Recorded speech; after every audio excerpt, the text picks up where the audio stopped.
Hello everyone, this is Defense Politics Asia and this is the summary for the day of 280 for the 30th of November. Let's start off with the Southern Front. We have no updates over at the Southern Front. There's no amphibious operations or anything funny between the two sides along the Dnieper River. Over at the Zaporizhia line, there is nothing over at Kayamsky, Orikhiv, and Huyapole. Of course, there are skirmishes and artillery strikes, but none of those are offensive. And but at the very end of the Zaporizhia line at the Velika Novosilka region, there is reports of fighting over at Novosilka. Previously, we have wondered whether Novosilka has been captured by the Ukrainian forces. But with this Russian Defense Ministry report that the Ukrainians actually launched offensive, over at Novosilka with a company-sized tactical group, we can confirm that at least this area is still disputed if it's not under Russian control. Over at the Donetsk front, the Ukrainians continued, or rather restarted their counteroffensive. There's fighting reported at Novodonetsk, according to the Russian Defense Ministry, and there's also fighting reported at Novomykhailivka. Over the past 24 hours. The Russians didn't seem to be launching an offensive over this region. Perhaps they are focusing their effort on the other sides and maybe trying to reform their supply lines and maybe to secure whatever regions that they have captured over the past 1 month. There's fighting reported at Marinka, continuation of the ongoing offensive over at Marinka region. And there is also fighting reported at Krasnohorivka, the Ukrainian stronghold. Very, very fortified region of the Krasnohorivka. At Pisky region, so this Pisky, in case you wonder what I mean by Pisky region, it's a very Pisky place. So at the Pisky place, the Russian forces continue their ongoing offensive over at Pervomaisky. This is a very long, very long, like a long bean, coconut leaf kind of settlement, and which means that the operations just keep on going and going with no end. Very hard to secure this place. But the Russians are still continuing fighting in this region. There's also fighting reported at Vodian. The Russian Defense Ministry put out a very weird statement along with some of the reports of captures of certain settlements. They wrote, in addition, Russian troops continued successful offensive operations to liberate Vodianoe. And this is very confusing because they might as well just say they are still fighting. They have not liberated Vodian or Vodianoe. So this is rather misleading if someone is not reading this carefully. So the Ukrainian Defense Ministry also confirms that Vodian is still not captured, as they reported fighting over at Vodian. So in case you guys saw any information about the capture of Vodian, no, it's not captured yet. It's just the Russians are saying that their offensive operation over at this area is very successful. Moving on to the northeastern part of Avdiivka. Avdiivka is one of this super stronghold of the Ukrainian forces. At the northeastern part, there is fighting reported at Kayamka, according to the Ukrainian Defense Ministry. And that's all over at the Donetsk front. There's nothing as usual over at New York and the Torets region. There's some bombardment reported at Torets and also reinforcement coming onto this area. Nothing significant. Moving on to the Bakhmut front, where most of the action seems to be, or at least a big part of the actions are happening. The Russian Defense Ministry has announced the capture of Serebrianka, something that we have reported yesterday, and this is a confirmation of the capture. They also confirmed the capture of Andriivka. So these two locations are confirmed. But the situation at Kodyamivka is not confirmed. According to the Donetsk People's Republic leader, Pushilin, sounds like Pushilin cat, The Pushilin cat says that the cleansing of Kodyamivka is still ongoing. So the clearing operations is still ongoing at Kodyamivka, which means that the settlement is still not captured yet.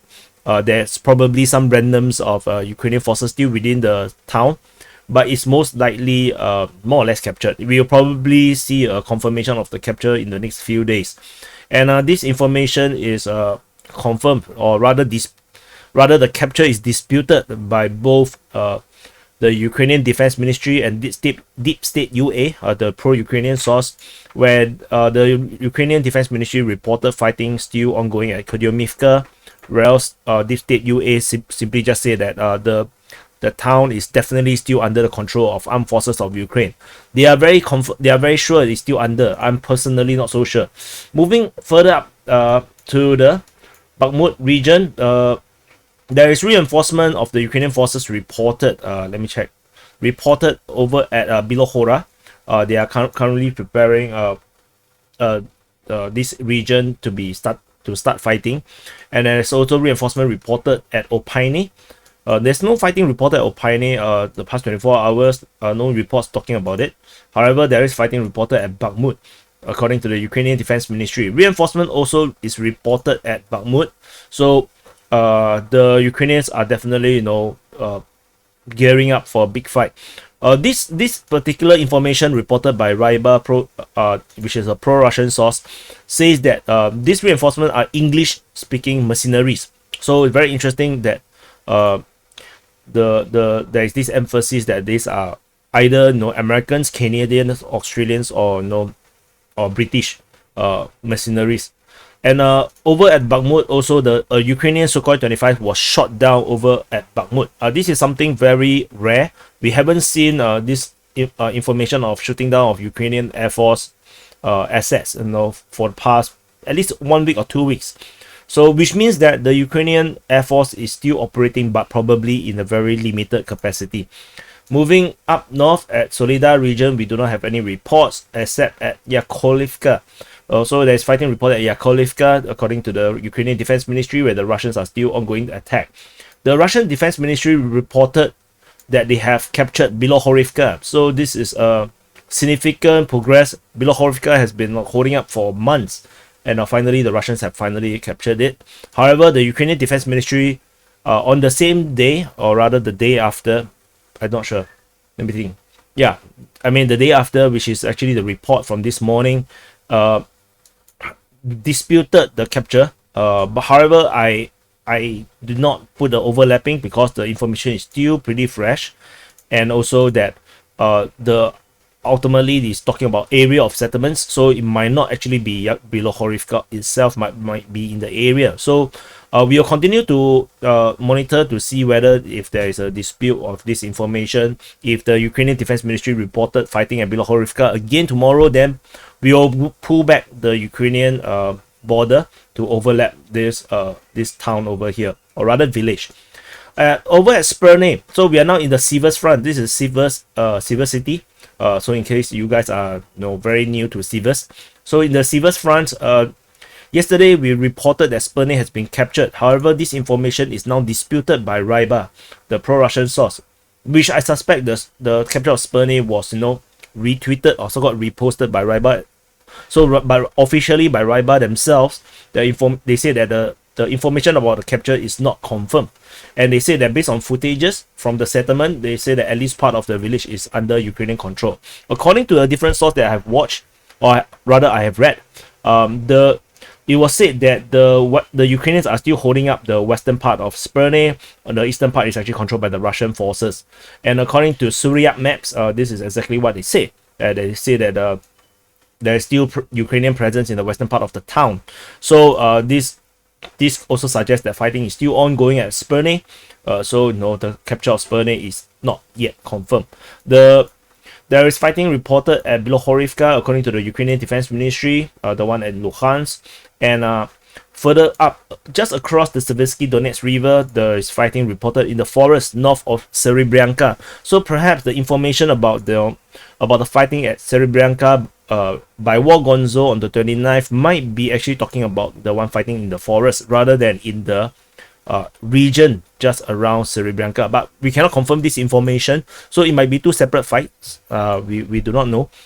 And this information coming from SITREP maps also confirm that Dibrova is under Russian control, because you cannot really fight into this area without the control of Dibrova, and in their mapping they did map Dibrova as under Russian control. And this confirms a lot of the hints that Dibrova might actually be captured by the Russian forces already. So the front line has been moved to reflect this information over at the Crimea front. And so no, for those that are now lost, we are now in the middle of the eastern or Great Eastern Front. This is Liman City, or Krasny Liman in Russian, or Crispy Lemon in DPA, and this is Crimea, or Crime. Yeah, never mind. I don't have a meme for that. The Ukrainians launched another attempt in the major offensive across the entire northern side of Crimea, where there's fighting reported towards Zilivka, Chevenopivka, which is this one, and also there's a fighting towards Ploshchanka. This massive operation did not worked out. It's actually attacked by three company tactical groups reinforced by tanks. So according to the Russian Defense Ministry, they said that this operation by the Ukrainians did not succeed. So that's all from the Crimea front. Moving further up north to the Sviatove region. So this is Sviatove city. This is a very pivotal hub, transport hub. And if you do not know the significance, you are not watching DPA enough. So I urge you to watch more. And the fighting is reported at Stemerkivka, where the Russians continue their ongoing assault on this town over here. The Ukrainians, on their side, continue to attack Novoselivsky, although there is a dispute, because both Russian and Ukrainian Defense Ministry claims that they are the one defending. And Ryba, the pro-Russian source, reported the Ukrainians attacked Kuzymivka over the past 24 hours. So that's all over at the Sviatove front. Over the Kupiansk region, we did not see any operations. The fighting reported at Ivanivka on the 29th was not reported anymore. So this might be a diversionary attack by the Ukrainians to kind of help out with the offensive further south. Yeah, but it didn't really work out. So that's all from the Kupiansk front, and that's all from the report for the SITREP. So in case you guys are wondering why SITREP is situation report, so which is why we are just reporting on the situation, what's happening on the ground. And so for the day of 280, for the 30th of November, and so I haven't decided whether this video will be on DPA War exclusively or will still be on Defense Politics Asia, the main channel. Whichever I posted, do go and subscribe to DPA War channel, and I will see you in the next update.